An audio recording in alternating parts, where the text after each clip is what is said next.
I am the official spokesperson of the Democratic Party in Libya. On behalf of the Libyan people, I would like to thank the British people and Her Majesty's government for helping us getting rid of the brutal dictator Gaddafi.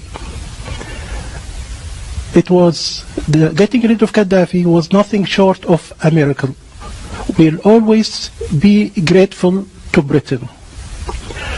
I believe that the Conservative Party, which helped us in this respect, stands for freedom and human rights throughout the world. Unlike Labour Party, which supports dictatorships in North Africa, in the Middle East, and in Central Asia. For example, Mr. Tony Blair and Mr. Peter Mandelson used to be on the payroll of Gaddafi.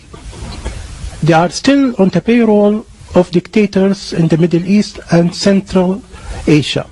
We need to make a very clear distinction between the Conservatives and the Labour Party. We believe that the Conservative Party will go on to help the Arab Spring and support the revolutions throughout the Middle East. Thank you. I was waiting for you pulling off a mask and revealing yourself as a comedian.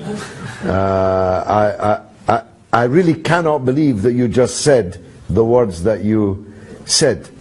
The idea that the Conservative Party supports the Arab Spring against dictatorships is so wrong, I don't know whether to laugh or cry. And you obviously haven't been in Libya for a long time. You can't have been. Otherwise you would not dream of coming on international television and discussing Libya as if it were some kind of success. Gaddafi was everything you said he was. And it takes real genius to make Libya worse than it was under Gaddafi. And that's what's been achieved by your friends in the Conservative Party and NATO and their allies, no doubt, in exile in London and elsewhere. Libya no longer exists. Libya is 5 Libyas, 10 Libyas, 20 Libyas, 100 Libyas, all massacring each other. The country is sailing in blood. Hundreds of thousands of refugees are jumping on boats to try and escape and drowning in the Mediterranean. Your country was bombed day and night by NATO. And now Sirte, which was bombed by the Americans when Gaddafi was in, is a self-declared part of the ISIS caliphate. Some success story. ISIS, Al-Qaeda, one brigand group after another, taking control of the airport, of the parliament, chasing out the government. How many prime ministers have you got? How many foreign ministers? It's an absolute catastrophe, Libya. And you come here in your nice suit, safe here in London, and hail it all as some kind of triumph, and you have the gall to salute the Conservative Party. Well, if the Conservative Party do to Britain what they did to Libya, then God help us. God help us. Because they destroyed your country, which no longer exists.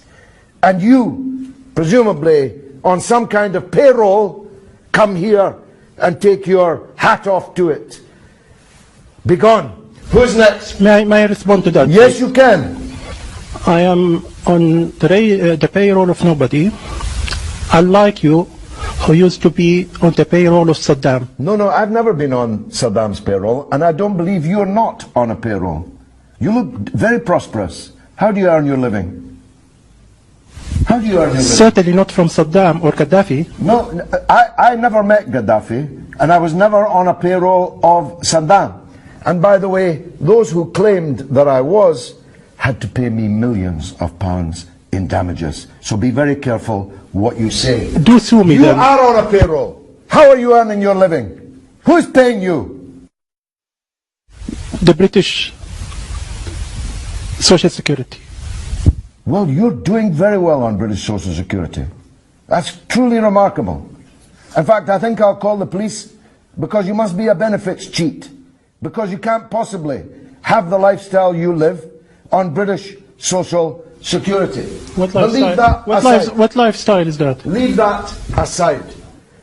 I don't know if you've just checked out for the afternoon from some kind of psychiatric unit, but if you are coming here on international television to claim that what's happened in Libya is a success, then you must be insane. If you're not on a payroll, you can only be saying this because you are unwell. Your country has ceased to exist, and you want to thank David Cameron for it?